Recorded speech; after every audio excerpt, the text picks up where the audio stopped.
Hello and welcome to Rise Above the Grind. I am your hostess, the Consultress, bringing you amazing conversations from growth edge entrepreneurs, redefining what it means to be successful in today's tumultuous, somewhat chaotic, and disruptive business and cultural environments. So today I have the fabulous Jenifer Anderson. She's been a professional wing woman for years, but that comes from her deep love of connection and collaboration, what she does to support her clients. So we want to hear from you, Jen. How does the term grind show up for you, and what does it mean in your world? I'm so glad you asked that question. I have been thinking about that. And really, I think what grind means to me is two things, is action without collaboration. So there's going to be our key word, right? Action without collaboration and action without intention.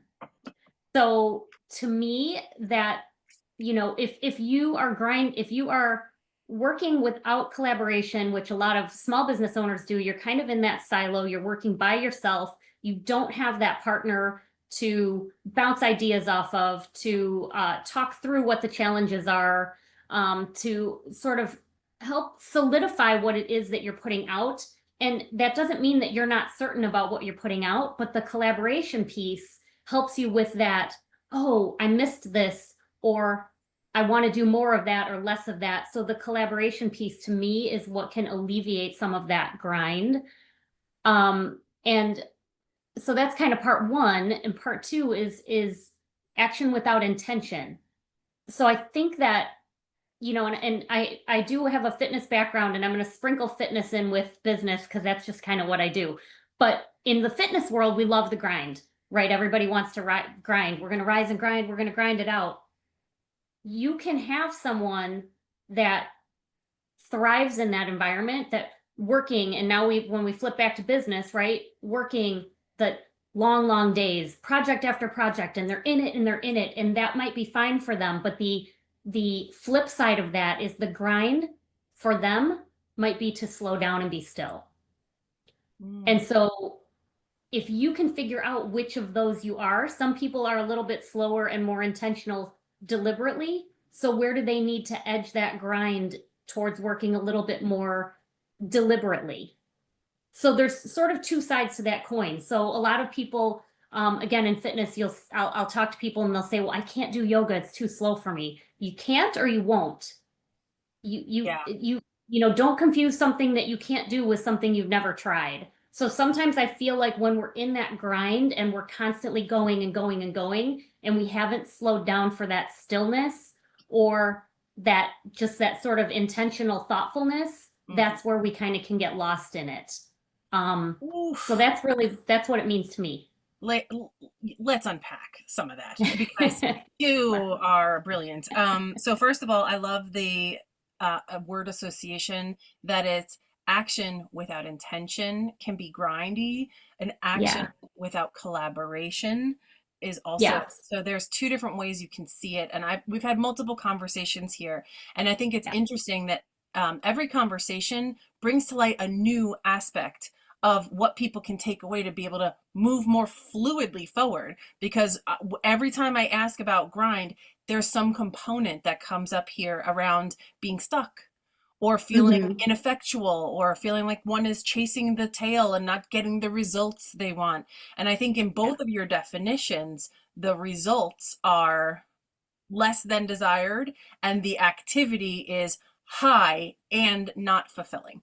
So either way you slice it, whether you're a rise and grind, I'm going to get on this and I'm going to feel in flow because my concentration is what matters. And in this discipline, like I love discipline, or in order for me to be on purpose, I need to be slow and intentional. That in both of those definitions of grind, the antithesis is flow.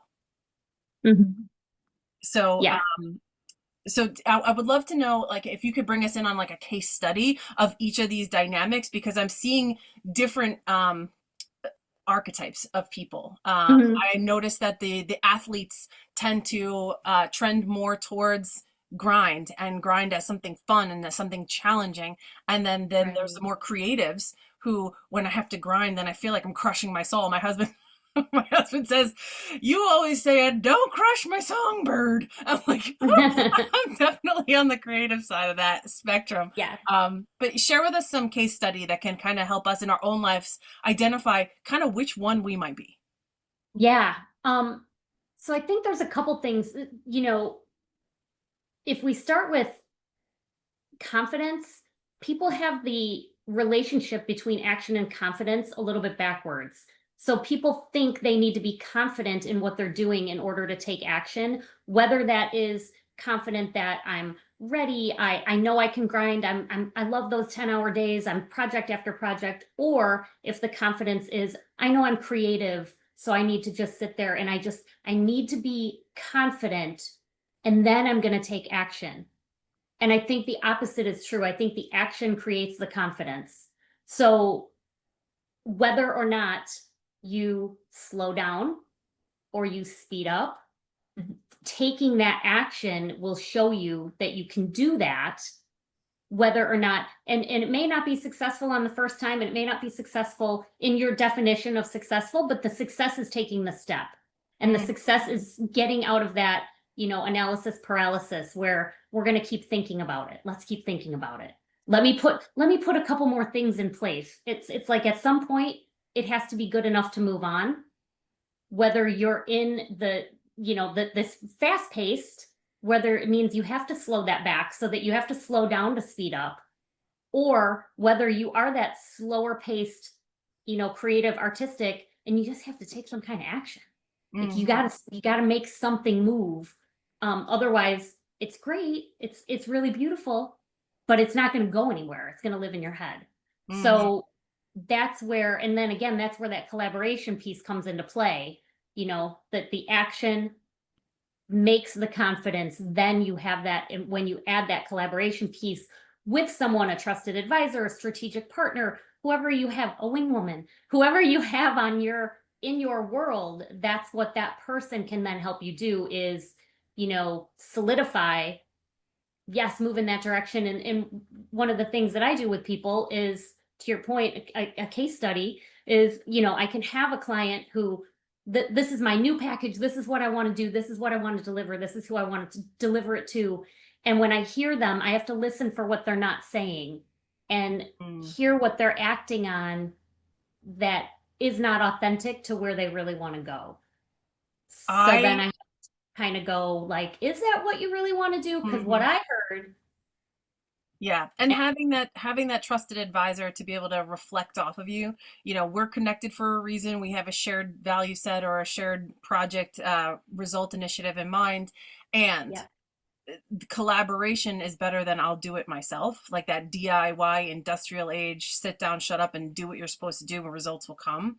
I Yeah. think that mirror that you're allowing for people gives them the opportunity to see themselves in another light that they otherwise wouldn't have Yeah. without your perspective, without your attention to what they are saying or aren't saying. So, the next Hmm. question is, how does this show up in the journey that you've had with some of these clients? Can you paint us a picture of where somebody was stuck in this way and kind of what results they were able to achieve on the other side?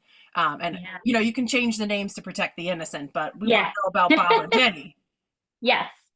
I will. Yes, I will tell you about a couple of specifics, but so one of my clients that had really, really good IP, like knows exactly, we all do, right? We know exactly what we're talking about, but the challenge is getting it from here out in front of the people.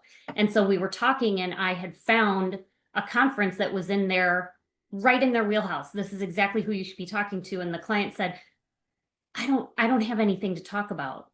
And I was like, are you sure? And then when we had about 10 minutes of me taking notes, I said, I just came up with two presentations for you.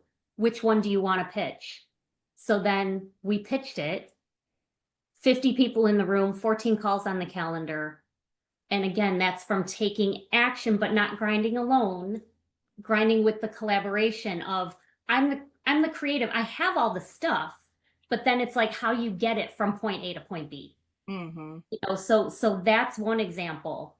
Um, Another example is working with um, clients who really are pivoting a little bit, kind of working in, this is what we deliver, this is who we work with, and then I'm kind of like, I don't see you loving that. I, Woo! I, Call him out. Call him out, yeah, girl. yeah. I see you doing it, and you do it great, and you do it great. But you can tell, right? You can tell in somebody's demeanor and their presentation. Are you really loving that? Because the stuff that you talk about that you love, your face lights up differently, and that's what you should be getting paid for. So let's take some of this and move some of it into this direction. And now we want to try and get paid for the stuff that you're really good at and that you really love, that's effortless, that you can grind in a whole different way. Hmm. So that's another example of taking someone and looking at their packages and their offerings and then having those good conversations of, let's take two or three pieces out of this, but let's move it over here. And now we're selling big packages in a whole different way. Oh. So yeah, and really creating it with a lot more ease. Yeah, and it Um, sounds like you're amplifying what more of who people really are rather than what they think people will necessarily buy or what people think they need to offer people.